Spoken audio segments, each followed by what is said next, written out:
हरे कृष्णा। हम श्रीमद् भगवद गीता के 18वें अध्याय उपसंहार संन्यास की सिद्धि इसके श्लोक संख्या 76 से 77 तक आज पढ़ने का प्रयास कर रहे हैं।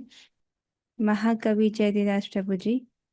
राजन् संस्मृत्य संस्मृत्य राजन् संस्मृत्य संस्मृत्य संवादम् इमम् अद्भुतम् संवादम् इमम् अद्भुतम् केशवार्जुनयोः पुण्यम् ईश्वार्जुनो यो पुण्यम् हृष्यामि च मुहुर्मुहुः। हृष्यामि च मुहुर्मुहुः। जी प्रभु जी। नव्या माता जी।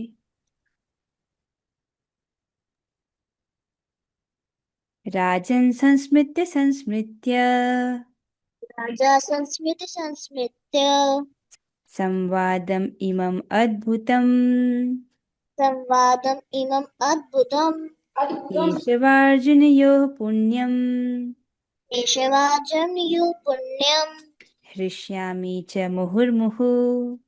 हृष्यामि च मुहुर्मुहुः। वेरी गुड नव्या माता जी, आपने बहुत अच्छा गाया। तो ये श्लोक कौन कह रहे हैं? संजय जी ही कह रहे हैं। और वो क्या कहते हैं इसमें? हे राजन। किसको कह रहे हैं राजन? धृतराष्ट्र को। और क्या कहते हैं? जब मैं कृष्ण तथा अर्जुन के मध्य हुई इस आश्चर्यजनक तथा पवित्र वार्ता का बारंबार स्मरण करता हूँ तो प्रतिक्षण आह्लाद से गदगद हो उठता हूँ। तो वे कह रहे हैं कि जब मैं इस पवित्र संवाद का स्मरण करता हूँ, बार बार स्मरण करता हूँ, तो क्या हो रहा है? प्रतिक्षण आह्लाद से गदगद होता हूँ। आह्लाद मतलब आनंद। आनंद से वो गदगद हो रहे हैं। जितनी बार वो स्मरण कर रहे हैं भगवान श्री कृष्ण और अर्जुन जी के बीच में हुए इस वार्तालाप का, उनको बहुत आनंद हो रहा है और वो आनंद से गदगद हो उठे हैं। तो वो बोल रहे जितना स्मरण करता हूँ उतना ज्यादा जो है मुझको आह्लाद हो रहा है। आह्लाद मतलब आनंद। अन्य में देखेंगे राजन। हे राजन, केशवार्जुनियो, केशव और अर्जुन के, इमम पुण्यम, इस पुण्यमय, अद्भुतम अद्भुत, संवादम संवाद को, संस्मृत्य संस्मृत्य बारंबार स्मरण करें। तो भगवान श्री कृष्ण और उनके महान भक्त अर्जुन जी के बीच में जो ये संवाद हुआ उसका संजय जी कह रहे हैं कि मैं बारंबार इसका स्मरण कर क्या हो रहा है? मुहुर्मुहु बारंबार, हृष्यामि च हर्षित हो रहा हूँ। इस प्रकार से वो कह रहे हैं। तात्पर्य देखेंगे, अनुवाद और तात्पर्य। कृष्ण कृपा मूर्ति श्री श्रीमद एसी भक्ति वेदांत स्वामी श्री प्रभुपाद द्वारा। प्रभुपाद जी वर्णन कर रहे हैं, भगवत गीता का ज्ञान इतना दिव्य है कि जो भी अर्जुन तथा कृष्ण के संवाद को जान लेता है वह पुण्यात्मा बन जाता है। कितना सुंदर है ये। कोई भी अगर इस संवाद को जानता है तो क्या होता है? वो पुण्यात्मा बनता है। आपने सुना ना, कोई अगर श्रद्धा से सुनता है और श्री भगवान के प्रति उसके हृदय में द्वेष भावना नहीं है तो उसको जो है महान पुण्य की प्राप्ति होती है, भक्तोन्मुखी सुकृति। और केवल श्रवण का ये फल था, अगर श्रद्धा से सुन रहा है तो उसको उस लोक की प्राप्ति होती है जहाँ पुण्यात्माएं निवास करती हैं। ठीक है। आगे कहते हैं, और इस वार्तालाप को भूल नहीं सकता। प्रभुपाद जी यहाँ पर वर्णन कर रहे हैं कि जो भी इस प्रकार से अर्जुन जी और कृष्ण, भगवान श्री कृष्ण के संवाद को जानता है तो पुण्यात्मा बनता है और इस वार्तालाप को भूल नहीं सकता। आध्यात्मिक जीवन की यह दिव्य स्थिति है। दूसरे शब्दों में, जब कोई गीता को सही स्रोत से अर्थात प्रत्यक्षतः कृष्ण से सुनता है तो उसे पूर्ण कृष्ण भावनामृत प्राप्त होता है। तो मन में आ सकता है, अच्छा भगवान श्री कृष्ण से जब प्रत्यक्ष सुनेंगे तब पूर्ण कृष्ण भावना भावित होंगे, क्या ये बोल रहे हैं? अच्छा भगवान श्री कृष्ण तो अब कब आएंगे? ब्रह्मा जी के कल्प में, ब्रह्मा जी के एक दिन को बोलते हैं कल्प। ठीक है, 1000 चतुर्युग की उनकी रात्रि होती है और 1000 चतुर्युग जितना लंबा उनका दिन होता है। तो उसमें वो एक बार आते हैं। ठीक है, तो क्या इसका मतलब ये है कि जब अब दोबारा से भगवत गीता बोली जाएगी अगले कल्प में तब साक्षात भगवान श्री कृष्ण से सुन पाएंगे? ये नहीं बोला जा रहा। ये बोला जा रहा है कि परंपरा में उसको सुनना है। अगर परंपरा में सुन रहे हैं तो भगवान श्री कृष्ण से सुनने जैसा ही है। जैसे आपने सुना था पिछली क्लासेस में कि गुरु एक स्वच्छ माध्यम होता है। स्वच्छ माध्यम से सुनते हैं तो ज्ञान जो है वो यथावत व्यक्ति को उसको वो यथावत ज्ञान को स्वीकार कर पाता है। तो पूर्ण कृष्ण भावनामृत प्राप्त होना क्या है? व्यक्ति ये स्वीकार करे कि श्री कृष्ण पूर्ण पुरुषोत्तम भगवान श्री कृष्ण हैं, मैं उनका नित्य दास हूँ, और मनसा वाचा कर्मणा, अपने मन से, वाणी से और अपने इंद्रियों से भगवान की सेवा करे, उसको पूर्ण कृष्ण भावनामृत कहते हैं। जैसे आपने सुना होगा त्रिदंडी सन्यासी जैसे सन्यास ग्रहण करते हैं, ठीक है, तो उनका क्या कर्तव्य होता है कि मनसा वाचा कर्मणा, वो भगवान की सेवा करते हैं। तो मन से, वाणी से और अपनी इंद्रियों से भगवान की सेवा करना। कृष्ण भावनामृत का फल यह होता है कि वह अत्यधिक प्रबुद्ध हो उठता है और जीवन का भोग आनंद सहित कुछ काल तक नहीं अपितु प्रत्येक क्षण करता है। यहाँ पर क्या बोल रहे हैं? कृष्ण भावनामृत का फल ये है कि व्यक्ति बहुत अत्यधिक क्या होता है, प्रबुद्ध हो उठता है, अर्थात अत्यधिक बुद्धिमान हो जाता है वो इस संबंध में। किस संबंध में?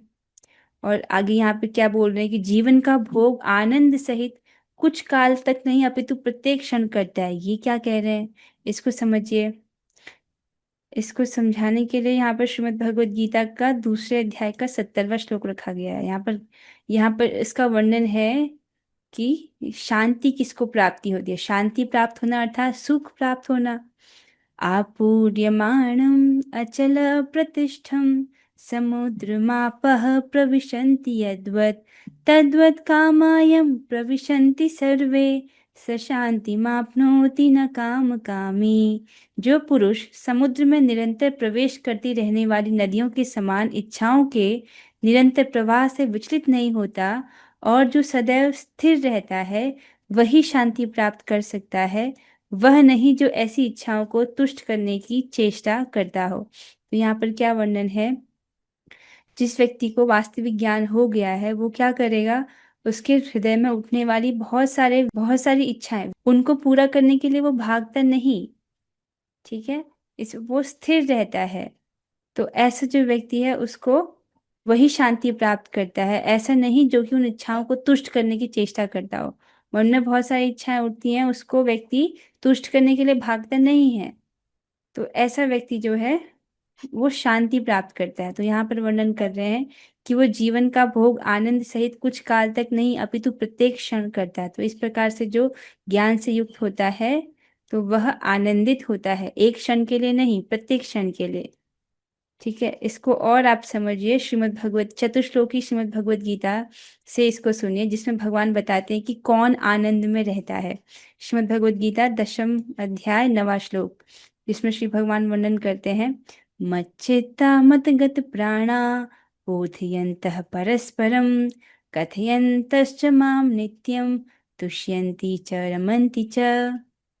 श्री भगवान वर्णन कर रहे हैं, मेरे शुद्ध भक्तों के विचार मुझ में वास करते हैं, उनके जीवन मेरी सेवा में अर्पित रहते हैं और वे एक दूसरे को ज्ञान प्रदान करते तथा मेरे विषय में बातें करते हुए परम संतोष तथा आनंद का अनुभव करते हैं।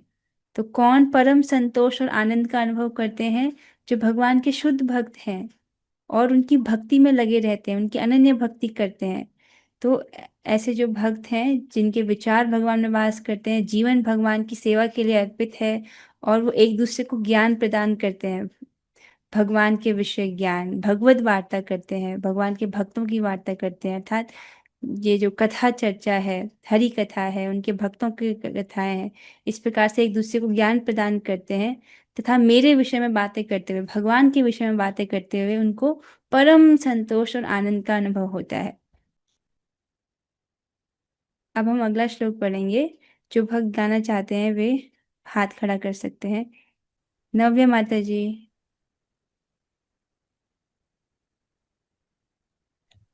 तच्च संस्मृत्य संस्मृत्य तच्च संस्मृत्य संस्मृत्य रूपम अत्यद्भुतम हरेः। अत्यद्भुतं हरे वेरी गुड। विस्मयो मे महान राजन विस्मयो मे महाराजन्। हृष्यामि च पुनः पुनः। विस्मयामि च पुनः पुनः। बहुत अच्छे। हरि बबीता माता जी। तच्च संस्मृत्य संस्मृत्य तच्च संस्मृत्य संस्मृत्य रूपम् अत्यद्भुतं हरेः रूपम् अत्यंत अद्भुतं हरे विस्मयो मे महान् राजन्। विस्मयो मे महान राजन्। हृष्यामि च पुनः पुनः। हृष्यामि च पुनः पुनः। बहुत अच्छे माता जी। आगे चलेंगे अब हम। इस श्लोक में संजय जी अपना अनुभव बता रहे हैं। क्या कहते हैं? हे राजन, भगवान कृष्ण के अद्भुत रूप का स्मरण करते ही मैं अधिकाधिक आश्चर्यचकित होता हूँ और पुनः पुनः हर्षित होता हूँ। तो वो कहते हैं कि जब मैं भगवान श्री कृष्ण के अद्भुत रूप का स्मरण कर रहा हूँ, तो स्मरण करते ही क्या हो रहा है?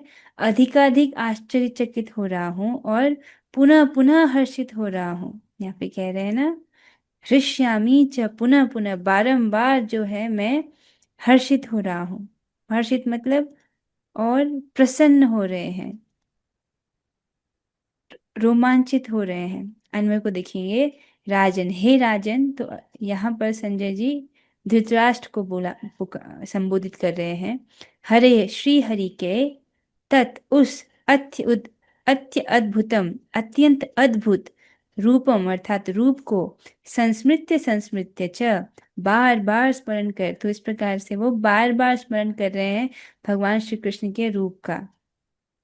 मैं महान विस्मय, परम विस्मित हो रहा हूँ। विस्मित होना आप समझ रहे हैं? अत्यंत आश्चर्यचकित हो रहा हूँ। इस प्रकार से जब हम भगवान श्री कृष्ण के रूप का स्मरण कर रहे हैं तो पुनः पुनः च, और बार बार, हृष्यामि, हर्षित और रोमांचित हो रहा हूँ। इस प्रकार से बार बार वो स्मरण करते हैं तो वो हर्षित हो रहे हैं अर्थात प्रसन्न हो रहे हैं, आनंदित हो रहे हैं और रोमांचित हो रहे हैं। अब हम तात्पर्य को पढ़ेंगे। ऐसा प्रतीत होता है कि व्यास की कृपा से संजय ने भी अर्जुन को दिखाए गए कृष्ण के विराट रूप को देखा था। तो यहाँ पर प्रभुपाद जी वर्णन कर रहे हैं, श्री प्रभुपाद जी वर्णन कर रहे हैं कि श्री व्यासदेव जी की कृपा से संजय ने क्या किया? उन्होंने भी वही उसी रूप का दर्शन किया जो रूप भगवान श्री कृष्ण ने अर्जुन जी को दिखाया था। कौन सा रूप दिखाया था? विराट रूप। 11वें अध्याय में महाकवि जयतीदास प्रभु जी तो वही अध्याय पढ़ रहे हैं आजकल ना, उसी रूप को जो है दिखाया। तो ऐसा प्रतीत होता है कि संजय जी भी इस रूप को देख पाए। निसंदेह यह कहा जाता है कि इसके पूर्व भगवान कृष्ण ने कभी ऐसा रूप प्रकट नहीं किया था। यह केवल अर्जुन को दिखाया गया था। लेकिन उस समय कुछ महान भक्त ही उसे देख सके तथा व्यास उनमें से एक थे। वे भगवान के परम भक्तों में से हैं और कृष्ण के शक्त्यावेश अवतार माने जाते हैं। तो यहाँ पर बोल रहे हैं कि जब भगवान श्री कृष्ण ने विराट रूप दिखाया तो केवल अर्जुन जी ने देखा ऐसा नहीं है, उसके साथ साथ कुछ महान भक्त उसको देख पाए और श्री व्यासदेव जी उनमें से एक थे। और वे क्या है? भगवान के परम भक्तों में से एक हैं और उनके शक्त्यावेश अवतार माने जाते हैं। व्यास ने इसे अपने शिष्य संजय के समक्ष प्रकट किया। इन्होंने अर्जुन को प्रदर्शित किए गए कृष्ण के उस अद्भुत रूप को स्मरण रखा और वे बारंबार उसका आनंद उठा रहे थे। हाँ, तो यहाँ पर बोल रहे हैं कि व्यासदेव जी ने इसे अपने शिष्य संजय के समक्ष प्रकट किया, जिन्होंने अर्जुन को प्रदर्शित किए गए कृष्ण के उस अद्भुत रूप को स्मरण रखा और वे बारंबार उसका आनंद उठा रहे। कौन बारंबार आनंद उठा रहे हैं? व्यासदेव जी, है ना।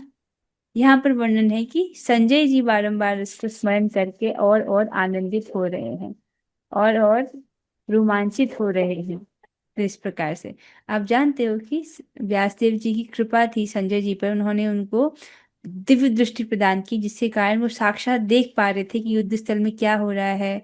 साक्षात भगवान श्री कृष्ण की और उनके महान भक्त के बीच में हुई वार्तालाप को वो सुन पा रहे थे और देख भी पा रहे थे।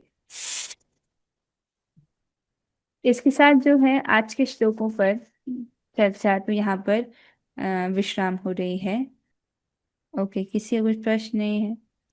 ठीक है, तो फिर हम चर्चा को आगे बढ़ाते हैं और कुछ प्रश्न उत्तर यहाँ पर हम चर्चा करेंगे।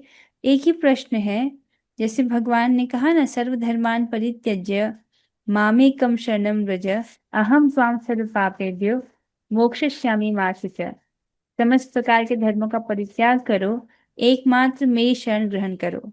तो कल की कक्षा में तो हमने जाना था कि क्या त्यागना है, आखिर त्यागना क्या है, उसको हमने विस्तार पूर्वक पढ़ा था। अभी अगला प्रश्न ये है कि भगवान ने कहा एकमात्र मेरी शरण में आओ। तो ये जो भगवान की शरण में आना है, तो शरणागति के 6 लक्षण हमने पढ़े थे। ठीक है, तो 6 लक्षण हमने पढ़े थे। मुझे ये जानना है कि आपको वो बातें स्मरण है या नहीं। ठीक है, तो आप लोग ट्राई कर सकते हो वो शरणागति के 6 लक्षण क्या है। शरणागति के 6 लक्षण। महाकवि जयदेवदास प्रभु जी, आपका हाथ खड़ा है जी। आप बताना चाहते हैं इसका उत्तर? आपका माइक पहले से ऑन है प्रभु जी। हाँ, शरणागति के 6 लक्षण हैं। पहला लक्षण है भगवान के जो अनुकूल है उन चीजों को ग्रहण करना, और भगवान के जो प्रतिकूल है उन चीजों को छोड़ना। तीसरा है यह विश्वास करना कि भगवान जो है मेरी रक्षा करेंगे। चौथा है भगवान जो है गोब्रह्म यानी मेरा पालन करेंगे। जी दो जी याद। जी, बहुत सुंदर आपने बोला। आपने 4 बातें बताई, बहुत अच्छे से आपको याद थी। अच्छी बात है कि आपको ये सब चीज़ें याद है। आई एम वेरी हैप्पी कि आपको ये बातें याद है। तो 6 लक्षण हमने पढ़े थे, उसमें से एक लक्षण था गो पृथ्वी वर्णम। उसमें एक लक्षण ये था जिसमें भगवान को अपने स्वामी के रूप में स्वीकार करना। ये मुख्य शरणागति की परिभाषा है। ठीक ही 6 लक्षणों को एक बार हम देख लेते हैं। और छठवा है कार्पण्य अर्थात पूर्ण विनम्रता। तो एक बार हम देख लेते हैं, क्योंकि ये बहुत इंपॉर्टेंट टॉपिक है और मैं चाहती हूँ कि ये आप सबको समझ आए अच्छे से, इसलिए इस पर प्रश्न उत्तर हम चर्चा कर रहे हैं। पहला लक्षण क्या है? सबसे पहले तो शरणागति है क्या, उसकी परिभाषा को बताते हैं। जीव गोस्वामी महाराज भक्ति संदर्भ के 236 में समझाते हैं कि गो पृथ्वी वर्णम अर्थात भगवान को अपने स्वामी के रूप में स्वीकार करना, यह शरणागति की परिभाषा ही है। ये जो दिख रहा है ना शरणागति, इसकी परिभाषा है गो पृथ्वी वर्णम, जो कि छठवां लक्षण आप बोल सकते हो। ये तो परिभाषा ही है शरणागति की, जिसका क्या अर्थ है? भगवान को अपने स्वामी के रूप में स्वीकार करना। ठीक है, और इस कारण से ये क्या है? अंगी है, और अन्य 5 विषय इसके अंग हैं। जैसे शरीर है और बाकी शरीर के अंग हैं। शरीर क्या हुआ? अंगी। और ये बॉडी पार्ट्स क्या हुए? शरीर के अंग। आप समझ रहे हो इस चीज को? उसी प्रकार से गो पृथ्वी गो पृथ्वी वर्णम अंगी है, बाकी 5 लक्षण इसके अंग हैं। समझ आ रहा है? एक एक करके देख लेते हैं। पहला है आनुकूल्य से संकल्प, वह शास्त्र अनुमोदित कार्य जो भगवान को प्रसन्न करते हैं उन्हें करना। ठीक है, और दूसरा लक्षण है प्रतिकूल्य से वर्जनम, अर्थात वह शास्त्र विरुद्ध कार्य जो भगवान को अप्रसन्न करते हैं उन्हें नहीं करना। ठीक है, 2 लक्षण ये हो गए। तीसरा लक्षण है रक्षयतीति विश्वासो। रक्षयत इति विश्वासो अर्थात भगवान मेरी रक्षा करेंगे ऐसा दृढ़ विश्वास होना, अपनी रक्षा के लिए प्रार्थना करना, और मेरी रक्षा के प्रतिकूल वस्तु के उपस्थित होने पर भी वे मेरी रक्षा करेंगे, इस प्रकार से विश्वास होना। जैसे कि गजेंद्र और द्रौपदी आदि के समान ऐसा ऐसा विश्वास होना ही रक्षयति रक्षयति का तात्पर्य है। तो जैसे कि आप जानते हो, श्री प्रभुपाद जी इसको बार बार कहते हैं, अवश्य रक्षबे कृष्णा। एक भक्त को विश्वास होना चाहिए कि भगवान हर परिस्थिति में उसकी रक्षा करेंगे। अगला लक्षण है आत्मनिक्षेप, अर्थात अपने भरण पोषण का दायित्व भगवान को समर्पित कर देना, स्वयं को पूरी तरह भगवान को समर्पित कर देना, भगवान से अलग कोई स्वतंत्रता ना होना, जैसा वे कहेंगे मैं वैसा करूंगा। आप समझ रहे हो, भगवान अगर स्वामी है तो जीवात्मा क्या करता है, जीवात्मा का कर्तव्य है कि वो भगवान की आज्ञा का पालन करे। तो जैसा भगवान कहेंगे, जैसा भगवान की आज्ञा है, मैं वैसा करूंगा इस प्रकार से, और अपने आप को पूरी तरह भगवान को समर्पित कर देना। मनसा वाचा कर्मणा, भगवान की सेवा में स्वयं को पूरी तरह से नियोजित कर देना, श्री भगवान की सेवा में। और अगला लक्षण है कार्पण्य। कार्पण्य का अर्थ होता है धृष्ट न होना, अर्थात पूर्ण विनम्रता। शरणागति ग्रहण की जाती है पूर्ण, अगर शरणागति ग्रहण करके धृष्ट हो रहे हैं, इसका मतलब अभी पूर्ण शरणागति नहीं हुई है। धृष्ट होना आप समझ रहे हो, जब बच्चे बिगड़ जाते हैं तो हम बोलते हैं कि बिगड़ैल बच्चे को बोलते हैं कि अरे ये बहुत धृष्ट है। धृष्ट का अर्थ समझ आ रहा है, कोई बिगड़ैल बच्चा हो तो उसको कहेंगे अरे ये बहुत धृष्ट है, ठीक से बात नहीं करता या काम नहीं करता या आज्ञा का पालन नहीं करता, तो उसको धृष्ट बोलेंगे। तो इसका दूसरे पहलू समझने का इस लक्षण को क्या है, पूर्ण विनम्रता होना।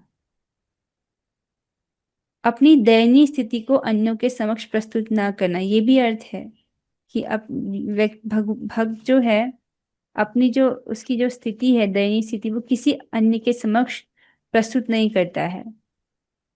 अन्यों के समक्ष अर्थात भगवान के समक्ष कर सकता है, श्री भगवान के समक्ष प्रस्तुत कर रहा है, लेकिन अन्यों के समक्ष वो नहीं प्रस्तुत कर रहा है। नम्रता से भगवान की शरण में जाना, और गुरु के समक्ष भी कर गुरु के समय भी समक्ष भी करता है, पर अन्यों के समक्ष नहीं करना। और है नम्रता से भगवान की शरण में जाना। कार्पण्य का अर्थ स्पष्ट हो रहा है, नम्रता से भगवान की शरण ग्रहण करना। ठीक है, तो इस प्रकार से ये 5 लक्षण हो गए। और छठवा क्या है, गोपृत्वे वर्णम, जो कि शरणागति की परिभाषा ही है, भगवान को अपने स्वामी के रूप में स्वीकार करना। ठीक है, आशा है कि आपको आप सभी को स्पष्ट हुआ होगा।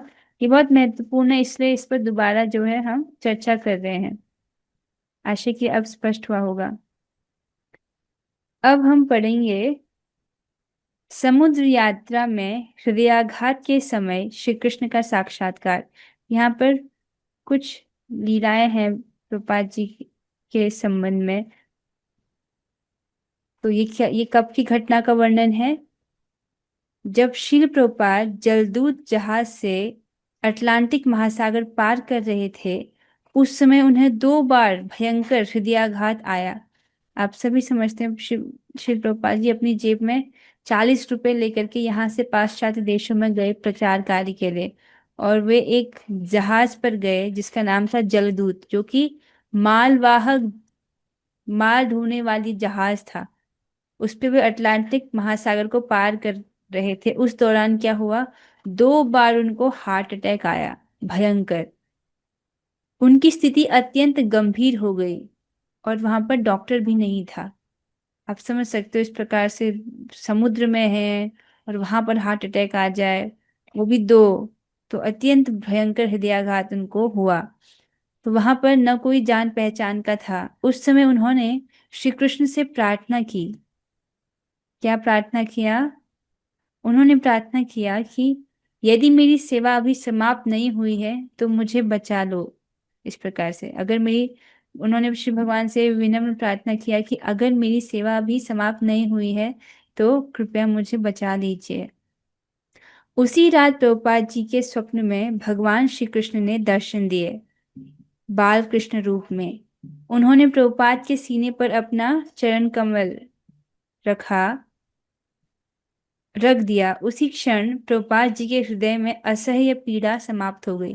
तो उसी रात को क्या हुआ, उन्होंने स्वप्न में श्री भगवान के दर्शन किए, और भगवान तो अत्यंत दयालु हैं, अपने भक्तों पर तो विशेष कृपा करते हैं।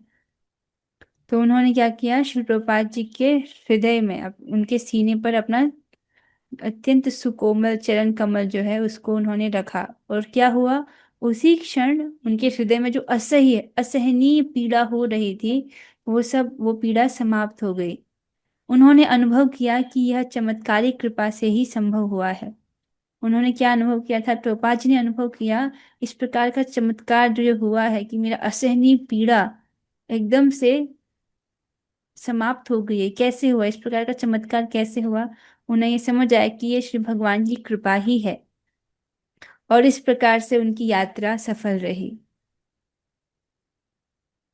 बहुत सुंदर प्रसंग है ये। ये प्रभुपाद जी की ये शरणागति का ज्वलंत उदाहरण है। प्रभुपाद जी का जीवन, उनके जीवन से हमको बहुत प्रेरणा प्राप्त होती है। इसलिए प्रभुपाद जी कहते हैं अवश्य रक्ष वे कृष्णा। भक्त को ये विश्वास हो कि हर परिस्थिति में श्री कृष्ण मेरी रक्षा करेंगे। एक और प्रसंग को हम पढ़ रहे हैं, बहुत सुंदर प्रसंग ये है, श्री प्रभुपाद जी और एक भक्त के बीच में हो रहे वार्तालाप का। एक दिन इस्कॉन के एक केंद्र में एक युवा भक्त ने श्री प्रभुपाद से पूछा, समझ रहे हैं, एक भक्त और श्री प्रभुपाद जी के बीच में कुछ वार्तालाप हो रही है। एक भक्त जो कि युवा भक्त हैं, वो श्री प्रभुपाद जी से पूछ रहे हैं। क्या प्रश्न पूछा उन्होंने? प्रभुपाद जी, मुझे कभी कभी ऐसा लगता है कि मैं कृष्ण के लिए पूरा समय सेवा नहीं कर सकता। मेरा मन बार बार भटक जाता है और मैं सोचता हूँ कि क्या मैं वास्तव में कृष्ण भक्ति के योग्य हूँ? मैं क्या करूँ? आपको प्रश्न समझ आया उन भक्त का? वो सोच रहे हैं मैं कृष्ण के लिए पूरा समय सेवा नहीं कर सकता, और वो कह रहे हैं कि मेरा मन बार बार भटक रहा है और तो मैं सोचता हूँ क्या मैं वास्तव में कृष्ण भक्ति के योग्य हूँ? मैं क्या करूं? इस प्रकार से उनका प्रश्न समझ आया आपको? हम्म। तो प्रभुपाद जी अब मुस्कुराकर उत्तर देते हैं। वे कहते हैं तुम्हारे मन का भटकना स्वाभाविक है। मन तो बंदर जैसा है जो हमेशा एक शाखा से दूसरी शाखा पर कूदता रहता है। लेकिन भक्त बनने का अर्थ ये नहीं है कि तुम मन को पूरी तरह नियंत्रित कर लोगे। भक्त बनने का अर्थ है तुम्हारा प्रयास। कितना सुंदर प्रभुपाद जी कहते हैं। उन्होंने आगे कहा, कृष्ण भक्ति का मार्ग सरल है। यदि तुम ईमानदारी से प्रयास करते हो और अपने जीवन को कृष्ण के लिए समर्पित करते हो, तो तुम्हारे सारे दोष और कमजोरियां स्वयं समाप्त हो जाएंगी। जैसे लोहे को आग के संपर्क में लाने पर वह स्वयं गर्म और लाल हो जाता है। कितना सुंदर ढंग से प्रभुपाद जी यहाँ पर बोल रहे हैं। तो क्या कह रहे हैं प्रभुपाद जी? जैसे लोहे को अगर हम आग के संपर्क में लाते हैं, तो क्या लोहा लोहा का ये स्वभाव है कि वो गर्म होता है? नहीं, लोहा स्वभाव से गर्म नहीं होता है। लेकिन जब वो अग्नि के समीप जाता है तो अग्नि का गुण प्रकाशित करने लगता है कि नहीं? लोहा भी फिर लाल हो जाता है और अग्नि का गुण जो कि गर्म करने का, उस गुण को वो प्रकाशित करता है। यद्यपि जीवात्मा इस भौतिक जगत में बहुत लंबे समय से है, लेकिन जब वो भगवान की सेवा करता है तो क्योंकि वो आध्यात्मिक शक्ति के संपर्क में है, तो उसकी इंद्रियां भी चिन्मय हो जाती हैं। ठीक है। तो यहाँ पर प्रभुपाद जी कह रहे हैं कि यदि तुम प्रयास करते हो ईमानदारी से भगवान की सेवा करने की और अपने जीवन को कृष्ण के लिए समर्पित करते हो, तो क्या होगा? तुम्हारे सारे दोष और कमजोरियां स्वयं समाप्त हो जाएंगी। कितना सुंदर ढंग से प्रभुपाद जी कह रहे हैं। ईमानदारी से प्रयास करते रहना अपनी तरफ से भगवान की सेवा करने के लिए और अपना जीवन उनको समर्पित करना है, तो क्या होगा? सारे दोष और कमजोरियां स्वयं समाप्त हो जाएंगी। यहाँ पर प्रभुपाद जी फिर एक उदाहरण देते हैं। क्या उदाहरण देते हैं? प्रभुपाद जी कहते हैं क्या तुमने देखा है कि जब कोई बच्चा चलना सीखता है तो वह गिरता है, बार बार गिरता है, लेकिन माता पिता उसे गिरने से नहीं रोकते। वे जानते हैं कि गिरने से बच्चा चलना सीखेगा। उसी प्रकार कृष्ण तुम्हारे प्रयास को देख रहे हैं। अगर तुम गिरते हो तो घबराओ मत, फिर उठो और सेवा करो। कितना सुंदर उदाहरण प्रभुपाद जी यहाँ पर दे रहे हैं। तो जितनी माताएं हैं कक्षा में वो सब इस बात को अनुभव करती हैं, और जिनके भी संतान है वो इस बात को अनुभव करते हैं। जब बच्चा जब चलना सीखता है तो गिरता है कैसे, वो बार बार धम से गिर जाता है, तो उस प्रकार से बच्चा चलना सीखता है। तो उसी प्रकार प्रभुपाद जी कह रहे हैं कि भगवान श्री कृष्ण जो है आपके प्रयास को देख रहे हैं। अगर तुम गिरते हो तो घबराना नहीं है, फिर से उठो और सेवा करो। दो प्रकार के पतन होते हैं, एक तो होता है सिद्धांतिक पतन और एक होता है नैतिक पतन। सिद्धांतिक पतन अधिक खतरनाक होता है। सिद्धांतिक पतन अर्थात सिद्धांत ही ठीक से समझ नहीं आया। जैसे मायावादी जो है वो तो सिद्धांतिक पतन हो गया है, तो उनका तो भगवान के प्रति अपराध हो जाता है, वो गलत ही रोड पर निकल गए हैं। और नैतिक पतन क्या है कि व्यक्ति सही रास्ते पर तो है, श्री भगवान की सेवा कर रहा है, सही रास्ते पर है, लेकिन वो नियमों का ठीक से पालन नहीं कर पा रहा। तो ये कैसा है, सही रास्ते पर चल रहा है लेकिन उसी रोड पर वो गिर गया। ठीक है, अगर सही से रास्ते पे चल रहा है, गिर गया, तो क्या करना चाहिए, फटाफट से उठो और फिर से सेवा में आ जाओ। ये नहीं कि अब मैं गिर गया तो अब मेरा क्या होगा, मैं तो बहुत खराब हूँ, मेरे में तो ये दोष है, इस प्रकार से रोना धोना नहीं है। ठीक है, फिर से खड़े हो और सेवा करो। और आपने आज पढ़ा कार्पण्य में कि अगर रोना धोना भी पड़े तो भगवान के समक्ष रोइए धोइए, उनको अपने हृदय की बात बताइए। अन्यों के समक्ष जो है अपनी दयनीय स्थिति को प्रस्तुत नहीं करना, और गुरु के समक्ष और भगवान के समक्ष वर्णन कर सकते हैं, या जो आपके शिक्षा गुरु हों जिनमें आपकी श्रद्धा हो, अपने शिक्षा गुरु से भी आप जो है अपने हृदय की बात बोल सकते हैं। हाँ, आगे प्रभुपाद जी कहते हैं, भक्त ने पूछा, लेकिन प्रभुपाद जी, यदि मैं बार बार असफल होता हूँ तो क्या कृष्ण मुझे स्वीकार करेंगे? समझ आ रहा है, अगर बार बार व्यक्ति गिरे, बार बार असफल हो, तो उनका प्रश्न है, क्या कृष्ण मुझे स्वीकार करेंगे? प्रभुपाद जी का उत्तर, कृष्ण तुम्हारे प्रयासों को देखते हैं, तुम्हारी असफलताओं को नहीं। कितना सुंदर है, तुम बस उनकी सेवा में लगे रहो। जब तक तुम प्रयास कर रहे हो तुम्हारी भक्ति सफल है। यह याद रखो कि कृष्ण दयालु हैं, वे तुम्हें कभी नहीं छोड़ेंगे। इस संबंध में तो मुझे शिशुपाल, पता नहीं क्यों शिशुपाल का प्रसंग याद आ रहा है। वो भगवान को अपशब्द बोला करता था, लेकिन उस अपशब्द से को बोलने से पहले वो भगवान का नाम लिया करता था। मतलब ये कृष्ण, ये तो ये हैं, ये कृष्ण, ये तो वो हैं, इस प्रकार से उनको अपशब्द बोला करता था। और भगवान इतने दयालु हैं कि वो उसके द्वारा बोले गए गलत शब्दों की ओर ध्यान नहीं देते थे, वो केवल ये देखते थे कि इसने कितनी बार मेरा नाम लिया है। भगवान का तो इतना सुंदर स्वभाव है। तो यहाँ पर बोल रहे हैं, कृष्ण तुम्हारे प्रयास को देखते हैं, तुम्हारी असफलताओं को नहीं। ये नहीं देख रहे कि आप कितनी बार गिर रहे हो, ये देख रहे कि आप कितनी बार प्रयास कर रहे हो उनकी सेवा करने की।